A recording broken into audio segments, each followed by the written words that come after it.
Anna Sultan şol meseleni öňe sürdi. Ýagny insan hukuklary meselesini öňe sürdi. Anna Sultan hususan ayal gyýylaryň mertebesi hakkında mesele gozgapdyr, mesele goýupdyr partiýanyň öňüne. Öz erkini, şol jemgyýet baradaky pikirini, öz garaýşyny goşup bilelikde öňe süren şahyr. Anna Sultanyň görüşenligi boýunarynýa, Anna Sultanyň ýurdunyň erkinligini isleýänligi boýunarynýa 71-nji ýylyň awgust aýyna dälhana atyldy. Öz arzalaryny anonim ýazmady, ýagny golsuz arza ýazmady.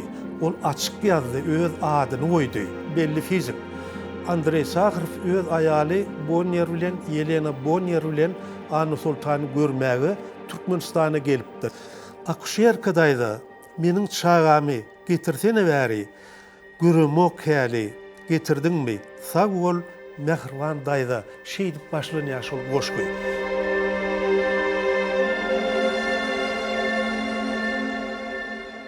Eýiňizde saglyk, hormatly dinleýijiler.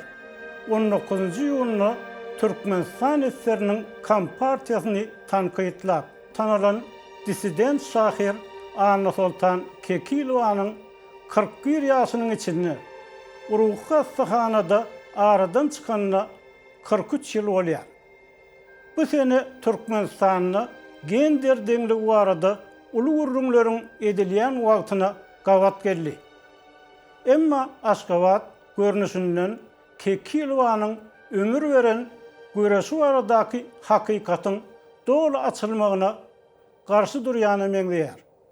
Netijede soňky nesilleriň ony gowy tanamaýanyny gaýdalýar.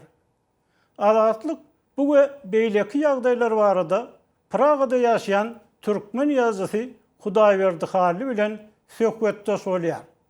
Hudaýberdagy söhbetdeşlige hoş geldiňiz. Sag bolun.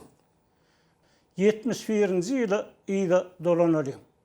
Ol 30 ýaşamanka Sowet Soýuzynyň Kommunistik partiýasynyň siýasaty bilen gapma garşy geldi. İşini getirip Uruq hastahanana düşdi. Şu ýagdaýlar nähili bolup geçdi? Siz şaýat ýokmyny, döwürdeş ýokmyny görüň berseňiz. Şol Anna Sultanyň dälhana düşmediniň öň ýany SSR-iň Kommunistik partiýasynyň gurultoýu bolup geçdi, 24-nji gurultoý. Şol 24-nji gurultoýda SSR-de eýem sosializm doly guruldy diýip aýdyldy. İlni biz kommunistik guruluşyň bazasyny döretýäs, esaslaryny döretýäs, şoňa girişýäs diýildi. O döwür bir yalan bilen hakikatyň garşyk zamanydy. Şol yalan durmuşyň özüne dowam edýär, şoň bilen birlikde de hakikat adamlara başga bir durmuş görkezýärdi. Hut şol döwürde şo sosializmiň ýeňdi diýen döwürni adamlara günwerin gerek bolan ýağ, süýt, gatyk, çörek ýaly önümler ýetmän başlady. Şonuň bilen birlikde adam hukuklary gaty diýip bilenýärdi. Olara üns berilmeýärdi. Anna Sultan şol meseleni öňe sürdi. Ýagny insan hukuklary meselesini öňe sürdi. Ol Kommunistik partiýanyň gurultoýuny hat ýazdy. Ol şol partiýanyň aýdýan ýalany bilen hakikatyň arasynda uly sepetiň bardygyny beýan etdi. Şonunam Anna Sultanyň ykbalyndaky şol agyr pursat başlandy. Şonuň bilen bir wagtda şo 80-nji ýyllarda edilýän gurrunlardan çen tutulsa, Anna Sultan hususan ayal gyýylaryň mertebesi hakkında mesele gozgapdyr, mesele goýupdyr partiýanyň öňüne. Egerde şol Anna Sultanyň soňky çykan kitabynaky giriş makala ýüzlensek, onu Anna Sultanyň partiýanyň merkezi komitetine bir näçe hat ýazanlygy aýdylýar. Şol hatlar soňu bilen çap ediljek diýdi gynansaňam, şol çap edilmedi. Eger şol çap edilen bolsa, onu häzirki şu aýdylýan gurrunlar günden göni fakta ýüzlenlerdi.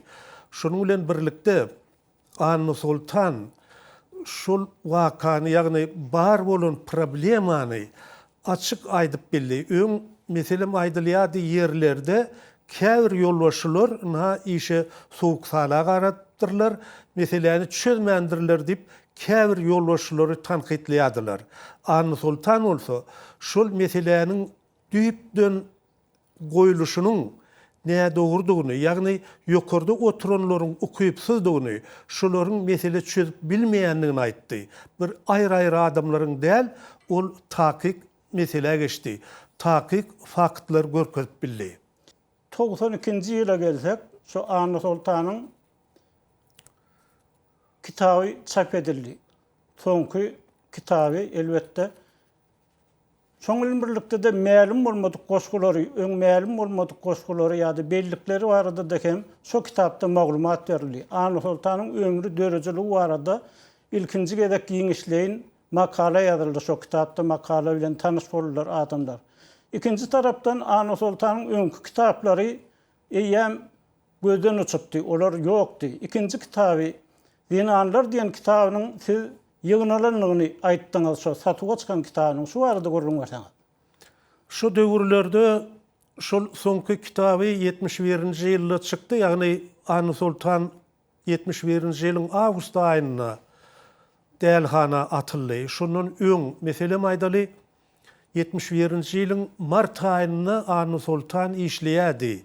Sebäbiň men Sowet Edebiýaty jurnalyny korrektor bolup işläp başladym. Şu döwürde Anny Sultan mart aýlaryna işe gelýärdi. Şu taýdan bir haýsydyr bir az salym ol işden boşadyldy. Ýagny gyzyş şundan soň bir gaty az wagtyň içinde bolup geçdi. Hem derrew Anny Sultany ýygnadylar.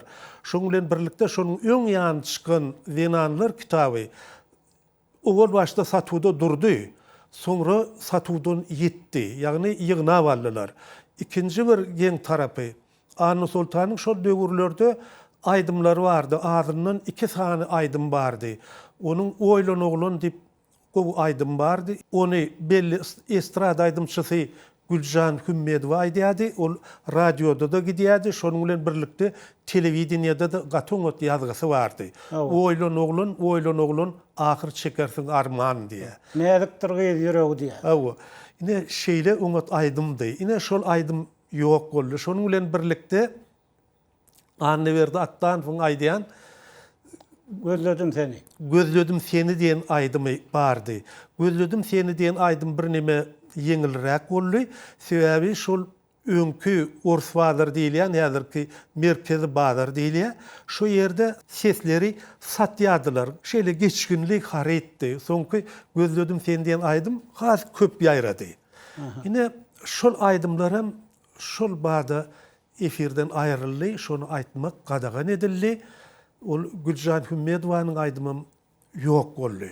Bir inni şu Anny Sultanyň özüne verilen jogap bilen ýa-da özüniň ýanylmagy bilen aralaşman Moskwa gidip Angliýanyň ilçihanasyna ýüz tutmagy bilen bagly bolupdyr. Şu Sowet pasportundan ýüz öwüripdir diýen ýaly maglumatlaram çykdy. Şu arada şu wagt bilýärdiňiz mesela. Elbetde, sebäbi şeýle gurrun bardy. Anny Sultan bir tarapdan açyk adam dol. Açyk bir hiç hili yaşırmayan adamdy. Ol şol makalada da aýdylýaly, beýlekilerde de aýdylýaly. Öz arzalaryny anonim ýazmady, ýagny golsuz arza ýazmady. Ol açyk ýazdy, öz adyny goýdy. Sebäbi şol ýerde golsuz arda esasy iş bitirýän ardalar hasaplanýardy hem gorkulu ýazdyk. Şol golsuz arda ýazýanlardan söýlemi? Elbette. Şonuň bilen birlikde Anny Sultan öz pikiri barada da aýdýardy. Açyk aýdyp bilýärdi. Şol meselem Anny Sultanyň eserlerini gysgaldanlaryna ýa-da kesenlerine ol barıp bunu aýdýardy. Sen edebiýaty bileňok, ina şeýletdiň diýip. Şoň bilen birlikde ol şoň üçin Anny Sultanyň hereketleri açykdy. Şu gurrun edilýärdi, şol partiýany tanqidleýär, şol Angliýa gitjek bolýar diýip. Ýöne biz näme üçin aýratyn Angliýa gitjek bolýandygyny beýle bir düşünüp barmaýardyk.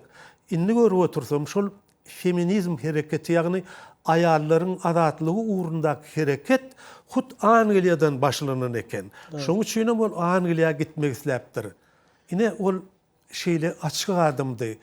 Bir gorkuýuny bilmeýän şeýle bir batyrgydy. Şahiriň eginneşi Şweçiyada aradan çıkan dissident şahir Şirali Nurmurat Azatlyk Radiosyna beren interwýularynın birini Ana Sultanyň şahirliginden beter şahsiýet hökmünde taryha girenligini öňe sürdi. Tabii. Şoň bilen birlikde Ana Sultany edebiýatçylaryň arasynda şo dyýda çökmedik şahir diýip atlandyran adamlar hem bolly. Inni şahiriň şahsiýetine geçmezden öň dörüjülük barada, dörüjülüğündäki aýratynlyk barada näme aýdyp bilersiňiz siz? Ol Şirali hakykatdan hem şeýle diýdi, şeýle çykyş etdi. Ýöne meniň pikirimçe onuň şahirligi da edil şol şahsiýeti ýaly beýikdi, ol gowudy. Megerem şonuň şahsiýetiniň beýik bolmagy hem poeziýasynyň, gow poeziýasynyň bolmagy bile goşuldy. Şol goşuluşyp Ana Sultany beýige göterdiler. Ana Sultanyna meselem şeýle goşu var, şol ilkinji goşgularynyň biri entek 20 ýaşynda ýazan Bäbi Kany barada. Akuşerka daýda meniň çağamy getirdi. Şeýle başlaryny ýa şol goşgy akuşerka daýda meniň çağamy getirsene bäri. Gürümok häli getirdiňmi? Sag bol Mehriban daýda şeýdip başlanýar şol goşgy. Egerde biz soňky döwre alsak, ýurduň iň tanymal, iň belli şahirlerinden biri Bäbi Kany barada goşgy ýazdy. Şonuň ýazan goşgusy Ana Sultanyň goşgusynyň ýanynda bir parodiýa ýaly, bir gülkä öwrülen bir şert boldy. Şonuň bilen birlikde ýene ikinji bir şahirim Bäbi Kany barada ýazdy. Şolaryň hiç biri Ana Sultanyň deňine ýetip bilmediler. Ana Sultanyny şol owul başda ören umut goşgular wady. Ol öz poeziýasy bilen, onu da sagdyn poeziýasy bilen öz erkini, şol jemgyýet baradaky pikirini, öz garaýşyny goşup bilelikde öňe süren şahir. Ol men aňyma hut şeýle bir aýratyn şu şekilde ol girdi. Hudaýberdagy Ana Sultanyň şahsiýet hökmündäki aýratynlygyna geleliňini. Ana Sultan men nädogurluklar hakynda ýazman diýip hiç kimiň öňünde dyýda çöküp ýalwarmaryn diýipdir. Şoň bilen birlikde de şemal ýaly öwsüp dursam yaranjaňlyk edip diýen ýaly pikirler bar. Bolarmy? Bir insan diýen belin dağda hyzmat etjek, gulluk etjek diýen pikirleri, bellikleri barada şo Ana Sultanyň soňky kitabyna gurrun edildi. Ana Sultanyň şo gaýda usullugy öz pikirinde duranlygy barada köp gurrun edilýärdi. Soňam şo dyýda çökmedik şahir diýenlerim onuň şo sancımlardan, dermanlardan soň käte aljyrap bir ejilen ýar bolsa-da birazjyk özüni dürsenden ýene men pikirim dogry, men ýolum dogry, men diýen zatlarym dogry diýip öz sözüni berip duranlygy aýdylýar. Şu şahsiýet meselesi nähili täsir döretdi adamlarda şol wagt. Sebäbi Stalinçilik paş edilenden soň täze bir döwrüň gelenligi, täze bir neslin dörenligi aýdylýardy şo döwürde. Ana Sultan şol neslin wekilleriniň biri. Ana Sultan ruhsana yerleşdirilenden soň, şonça ýyl saklanandan soň bu ýagdaý beýlek şahirler şo 60-njy ýyllaryň neslini gorkuzdy, olary oýlanyrdy diýen pikirler emma. Olar öz etjek zatlaryny edip bilmediler doly. Öz çykjak bilentliklerini beýlek respublikalardaky ýaly çykyp bilmediler diýen pikirler emma. Şu ýagdaýa nähili fin berersiňiz, siz nähili pikir aýdarsyňyz? Şeýle boldumy dogurdan? Hakykatdan bir şeýle ol Ana Sultanyň şol insan hakyndaky öňe sürýän pikirleri ören güýçlüdi. Oňa meselem bir aýratyn mysal, Ana Sultan dälhana salnandan soň Sakharov öz Andrey Sakharov belli fizik. Andrey Sakharov öz aýaly Bonnier bilen Yelena Bonnier bilen Ana Sultany görmäge Türkmenistana gelipdir. Ýöne ony Ana Sultanyň ýanyna goý bermendirler, ýagny dälhana tarap geçirmendirler. İkinji bir fakat ol Ana Sultanyň öz goşgularyna da bar. Şol aram dälhanadan çykarylýar eken bir nähilidir bir dynç vermekmi ýa-da bir özüni dürsemekmi ýa-ki ikinji uruljak, ulunuljak dermanlara şonuň fizik taýdan bir neme özüni tutmak üçinmi garaz. Şol dälhanadan çykan döwrünü Anna Sultan dünýä belli fizik Andrey Sakharowyň daçasyna, ýagny Moskwanyň eteginde ýaşap bildi. Ýagny ony şo ýere çagyrdylar. Şonuň bilen birlikde Moskwadaky jemgyýet belli balerina artisti Galina Ulanowanyň ýolbaşçylygyny Anna Sultany gorumak barada komitet döretdiler. Inni siz gözüňize getirip görüň, Galina Ulanowa diýilen balerina ol dünýä belli adam. SSR'de iň güýçlü sungat işgärlerine ýazyjylara sosialistik rahmetin gahrmany diýilen ad berilýärdi. Ulanowa şol beýik gahrman diýen ady iki gezek gazanyp bildi. Ol dünýä belli balerina. Ine şonuň ýolbaşçylygynyňky komitet döredildi Anna Sultany gollamak barada. Egerde Anna Sultanyň şahsiýeti gowşak bolsa, egerde Anna Sultanyň öňe sürilýän pikirleri ýöntem bolsa, onu şeýle beýik adamlar onuň gorugyna çykmazdylar. Ol hakykatdan hem şeýle. Indi şu Anna Sultanyň ýoly açyljak ýaly bolanyny şu 92-nji ýylda onuň kitaby çykdy. Türkmen film Anna Sultan hakda dokumental film döretdi. Umuman Anna Sultan mektep programmalaryna girer. Anna Sultan hakkında çeper eser döretdiler. Anna Sultanyň kitaplary çykar. On ýetdi diýilýän eserler hem tapylar. Umuman gözlegi işler dowam eder öýdürli. 90-njy ýyllaryň aýagyna bolsa gerek Şahir Şirali Anna Sultanyň döwürdeşlerini tankytlap bir goşgy ýazdy. Belki häzir fursatdan peýdalanyp şo goşgyny dinler sebäbi Şiraliň öz okan goşgusy videosy bar. Sosial wamlarda. Oňat bolar. Jebir gördüm bu diýwardan aňyrda. Zulüm gördüm bu diýwardan aňyrda. Ölüm gördüm bu diýwardan aňyrda. Hapa boldum. Men bir suwa düşeýin. Ay yok Anna Sultan. Beýledäl ogluk. Sen hapa bolmadyň. Hapaladylar.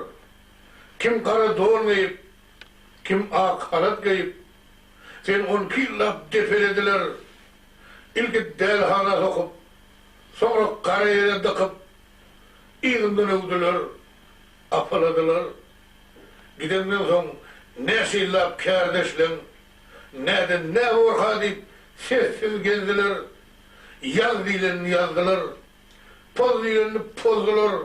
Wejak ýarşyny bir-birinden ozdular. Hormatly dinleýijiler, dissident şahir Anna Sultan Kekilowa bagyşlanan ýürüýte söhbetdeşligimizi dinleýärsiňiz. Söhbetdeşligi Pragada ýaşaýan türkmen ýazgysy, şahiriň döwürdeşi Hudaýberdi harly gatnaşýar. Hudaýberdagy inni şo kitap barada hem film barada pikirňizi aýtsaňyz da. Bir kitap hem, bir film hem Anna Sultanyň soňky kitaby hem şo 92-nji ýyldaky umuman eýem Türkmenistanyň garaşsyz ýurt bolan döwründäki kitaby hem Anna Sultan hakyndaky film ullukan bögsi şolly. Bu dogrudan hem şeýle boldymy? Bir doğrudan hem şeýle boldy. Sebäbi şol Türkmen telewizionyasy dokumental film görkezdiler. Şoň bilen birlikde şol filmde yaş tomoşaçylar teatrynyň aktrisasy Hajiýewa Anna Sultanyň goşgularyny okudy, ören okudy şol goşgular okudy. Şonuň bilen birlikde kitaby çykdy. Şol edilen işleriň ählisi gowy diýip hasap edýän. Sebäbi ilkinji iş. Onuň daşyndan metbugaty ýetmedik işlerim bar. Meselem Köşe owasyny bir ýerli mollu Anna Sultanyň gowrunyň başyny uly sadaka berdi. Ýagny şol köşeýiniň ýokarsyna bir gonamçylyk bar. Köşeýiniň aşak çetinde demiryol tarapda da ikinji bir gonamçylyk bar. Anna Sultan şol aşak çetdäki gonamçylykda jaýlanan eken. Şol ýerde uly sadaka berildi. Men bir neme oňa giýişdäk bardym, ýöne meniň bagtymy Menin bilen deňeçerräk Anna Sultanyň ogly Robert'im şol ýere bardy. Robert'in ýanyna aýaly bardy, ýagyn Anna Sultanyň gelini hem olaryň çagasy. Anna Sultanyň agtygy bardy. Men şolar bilen bile oturdum, olar tanışdym. Ine şol edilen işler gowudy. Men göwnüme bolmasa, şol iş ýene-de dowam edäjek ýalydy. Ýöne gynançlydy. Şol gowy işler şol gysga möhletde derrew kesilmek bilen boldy. Şonuň derrew ýygy kesildi. Bir Sapar Murat Niyazowyň şahsiýet kultunyň güýçlenip başlan döwrüne gabat geldi daganda. Bir ýygy kesilme. Elbette. Sebäbi ol ähli şöhrady prezidentiň öz aldy. Şoň bilen birlikde ol özü şahyr boldy, özü ýazyjy boldy. Garaz hemme awra hemme şöhrat maňa degişli diýdi. Anna Sultan galy berdi. Anna Sultan ilenini çok kitap çıkandan soň, onuň bir garnaklar diýen at bilen çok kitapda yerleştirilen goşgasy köp adama gaty güýçli täsir etdi.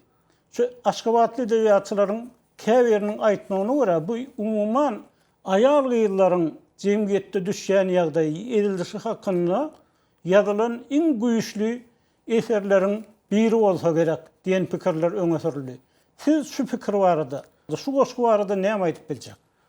Bu hakykatdanam dogry. Anna Sultan şol döwürde hakykaty aýdyp bildi. Egerde biz türkmen medeniýetine ýüzlensek, onu şu döwürlerde özüni otlayan gelinler köpölüpdi. Şol barada Ýaş Kommunist gazetine birnäçe makalalar berildi, atlar berildi. Soňu bilen ýazgy Türk Şumagelli yanan gelinler diýip proza eserini döretdi. Inni Hudaýerdagy şu gepleşige taýýarlanýarkan internetde gözlüg geçirip men Anna Sultan Kekilowa diýilip atlandyrılan dokumental filme gabat geldim. Bu dokumental film Türkmen telewizionyasy, döwlet teýsirligindäki Türkmen telewizionyasy tarapyndan taýýarlanypdyr. Ýöne şoň bilen bir wagtda Anna Sultanyň terjime haly hakynda anyk zatlar aýdylmaýar. Onuň näme düşenligi, näme sebäpden beýle ýagdaýa düşenligi aýdylmaýar. Ýöne onuň taryhy girenligi boyun alynýar. Şol döwrüň siýasy wakalaryna täsir edenligi bellenip geçilýär. Kimim Anna Sultanyň İslam döwrüniň gelenligi aýdylýar. Odaly bilen Anna Sultan hakyndaky şu hakykatyň aýdylmalygynyň sebäbi näme? Näme üçin ýaş nesle şu zatlar aýtmak islemeýärler? Sebäbi şol ýene-de ýokurda oturunlar öňkü kommunistlerdi. Meselem Anna Sultanyň bolan keselhanasynyň baş wraçy Mehmedowa diýilýär. Ol şol filmde de aýdylýar. Mehmedowa diýilen aýal Narzi Nurmammedowyň akademik Narzi Nurmammedowyň aýaly. Narzi Nurmammedow öň Türkmenistanyň Medisina institutunyň rektorydy. Soňra ol Türkmenistanyň Medisina baradaky ilmler akademiýasynyň ilkinji prezidenti boldy. Ýagny şol adamlar öňkü şol Anna Sultany şol güne salan adamlar ýene-de wezipede galdylar. Ýene-de öz ýerlerinde galdylar, öz ýerlerine oturdular. Şoň üçin şolaryň täsiri bilen näme üçin Anna Sultanyň basylanlygy aýdylmady. Şol sebäplerem Anna Sultanyň näme üçin şol derde ýol gondugyny, näme üçin şol şerti düşündigini aýtmalyga sebäp boldy. Türkmenistanyny soňky döwürde hususan näkädir gender deňligi hakynda uly gurrunlar edilýär. Bu elbetde umyt berji ýagdaý sebäbi şu kyn ýagdaýlarda, ykdysady kynçylyklarda beýlekide umman aýal gyýyllaryň Türkmenistanyna has ejir çekýänligi gelip gowşan habarlardan belli bolýar. Azatlyk hem bu barada birnäçe gepleşik taýýarlady. Indi şu ýagdaýlar bilen baglykda Anna Sultanyň ýolunyň, dörüjüliginiň ýolunyň açylmagyna täsir edip bilermi şu häzirki ýagdaýlar? Sebäbi Anna Sultan'ın İslam döwrünün gelinli gaýdaly Anna Sultan'ın göreşenligi boýun Anna Sultan'ın ýurdunun erkinligini isländigi boýun indi şu ýagdaýlar bileleşip bir täsir edip bilermi Anna Sultan'ın dörejeliginiň öňündäki hayatyň aýrylmagyna, so Anna Sultan'ın aňyrsynda galan hayatynyň aýrylmagyna täsir edip bilermi? Belli bir derecede täsir eder. Belli bir derecede ýöne bir gynançly tarapy şol bir näçe zatlar gazanylanyň bolsa, meselem Türkmenistanyň garaşdyrlygy, şol hem beýleki ýagdaýlar ýöne şonuň bilen birlikde aýallaryň azatlygy entek dolu däl. Sebäbi şol aýallar ilkinji bilen öz maşgalasyny, hojalygyny eklemek üçin häzir dünýäniň dürli künjeklerini keseki maşgalalaryň kapsyny süpürýärler, jaýlaryny arassalýarlar, çağalaryny seredýärler. Egerde şol aýallara meselem ýurdun özüne mümkinçilik döredilen bolsa, iş ýeri açylan bolsa, şolara iş berilýän bolsa, onu olar daşary ýurtlarda bular ýaly bir kesekiniň kapsyny süpürüp çağasyny seredip ýörmezdi. Ýöne inni häzirki döwürde hakykatdanam belli bir derecede şol hakykata dolanmak alamatlary bar. Ol durmuşda görünýär. Men şu Anna Sultanyň bir gowy gören ýoldaşlarynyň biri, hormat goýan adamlarynyň biri, meselem Nurhal Mämmedowy diňlesek, häzir şol Nurhal Mämmedowyň faazlaryna bolan bütün dünýäde gaty uly gyzyklanma bar. Şonuň bilen birlikde hatda Amerikanyň Birleşen Ştatlarynyňky okuw jaýlaryny Nurhal Mämmedowy öwrenýärler, şonuň faazlaryny çalýarlar. Ýa-da bolmasa Türkiýany alyp görsek, Türkiýe öň bize gaty bir pes garaýady. Indi häzirki döwürde şol Nurynyň faazlaryny çalýarlar, şonu türlü faaz gurullar arkaly çalýarlar. Şol Nuri häzir janlaryny gaty bir geň ýagdaý şol. Edil şolar ýaly Anna Sultanım durmuş zerurlygy esasyny ýangadan janlanar mukadiýan. Bu daýardagy Anna Sultan'ın dörejeliginiň dol karar edilmegi, umuman Anna Sultan arada hakykatyň dol aýdylmagy Türkmenistanda şoňa şert döredilmegi Türkmenistanyň döwletligi üçin, Türkmen döwletiniň awadan bolmagy üçin ne derejede möhüm? Ya bir möhüm dälmi? Bir Türkmenistan üçin awray bolarmy ya bir awraylyk bolarmy? Türkmenistanyň adamlar şu Anna Sultanyň goşgularyny okap we bilen şeýit melekenik dip has batyrlanar dip gorkuwamy. Bir Türkmenistan üçin awray bolar. Sebäbi Türkmenistan umuman watan diýilýän zady, ýurdy adamlar galdyrýar, insan galdyrýar. Ony güýçlendirýänem, onu goraýanem, onu awraýly edýänem şol ýurdun adamlary. Egerde halk şunu Anna Sultana ýeter ýaly etseň, onu şol vatandaşlar, öz ýurduny söýýänler, şoňa güwenýän adamlaryň sany artar. Sebäbi Anna Sultanyny şeýle uly güýç, mertebe, özüni hormatlamak, hem öz adyna bir hormat goýmak, öz derejesini bilmek şertleri bar. Şo zatlaryň hemmesi halka gaýtarylyp beriler. Onsoňam şu edebiýat diýilen zat jemgyýetiň aňyny kesgitleýän ören güýçlü, ören täsirli serişdi. Egerde biz häzirki Türkmenistany seretsek, meselem Türkmenistan magtumuly üçin näçe işler etdi, näçe çykda jetdi, onuň ýadygärligini galdyrdy. Şunu näme üçin edýär? Sebäbi halkyň ruhy aňyny galdyrmak, şo ruhy aňy diklemek, şonu janlandyrmak üçin edýär. Anna Sultan magtumulynyň şägirdi. Anna Sultan magtumula ýüzlenýär. Özüniň bilmeýän zadyny, durmuşda düşünmeýän zatlaryny ol magtumuldan sorýar. Ol egerde biz magtumulyny beýge galdyrmaly bolsak, onu magtumulynyň şägirtlerine de üns bermeli bolarys. Anna Sultany götermek, Anna Sultany ýangadan diklemek ol Türkmenistan üçin ören bir uly ruhy awray bolar. Hormatly dinleyijiler, eýsem Hudaýberdi Halynyň bu pikiri barada siz näme pikir edýärsiňiz? Bir de bu arada yazıp hem telefon edip hem aydıp bilersiniz. Şeýle de egerde videomuzy halasaňyz, halan bolsaňyz, onu soňuna çenini gören bolsaňyz, like koyup onu paýlaşmagy unutmaň.